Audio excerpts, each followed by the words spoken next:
Imagine a shelf holding 16 glass jars, each stuffed with a different number of gummy candies. All day long, classmates run up asking the same kind of thing.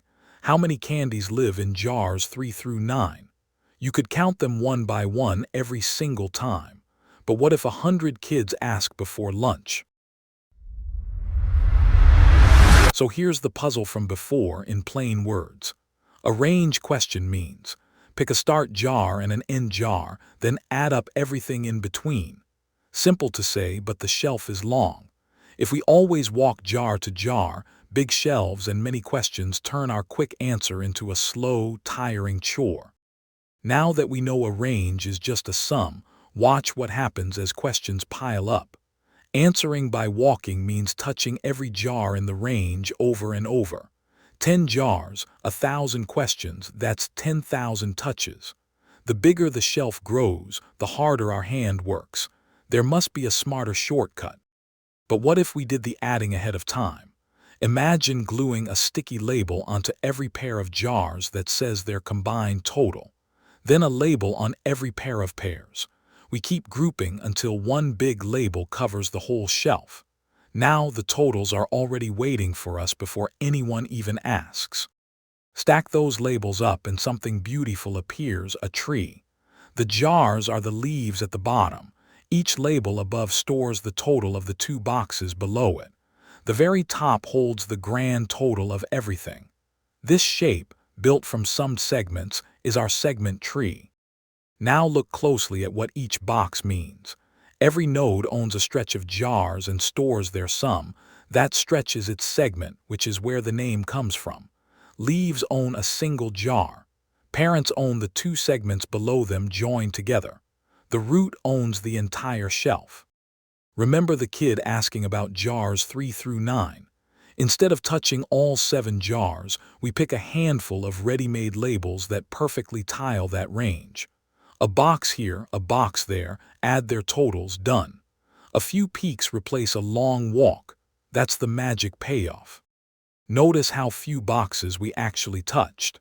No matter how wide the range, we only ever need a small handful, because each layer of the tree can cover our range with at most a couple of boxes.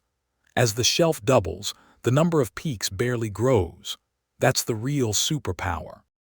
So peaking is fast, but shelves change. A classmate sneaks an extra gummy into jar 5.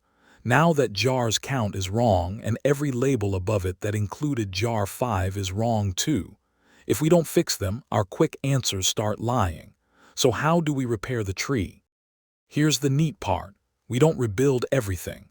We only walk the single path from jar 5 straight up to the top, adding 1 to each label along the way.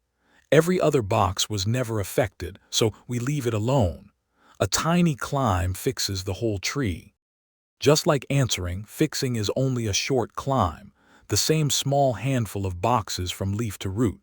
Whether the shelf holds 16 jars or 16,000, that climb stays tiny. Both asking and changing stay fast together forever. No slow rebuilds ever. Where do all these labels come from? We build the tree just once, starting at the bottom. Copy each jar into its leaf, then let every parent add its 2 children upward, layer by layer, until the root holds the grand total. One careful pass and the whole tree is ready. And it doesn't have to be about sums at all. The same tree can remember the biggest jar in any range, or the smallest instead of the total. Just change what each label stores, a max, a min, whatever the question needs. One shape, many different superpowers. Now picture bigger shelves. Leaderboards adding up scores over ranges of players, game maps summing damage across zones, apps totaling sales between 2 dates. They all ask range questions on data that keeps changing. Segment trees answer instantly and fix themselves fast. The story's nearly told. So remember the candy shelf. A segment tree stacks group totals into a tree of segments. Any range question becomes a few quick peaks, and any change is a short climb up to fix a few labels. Build it once, ask and update forever fast.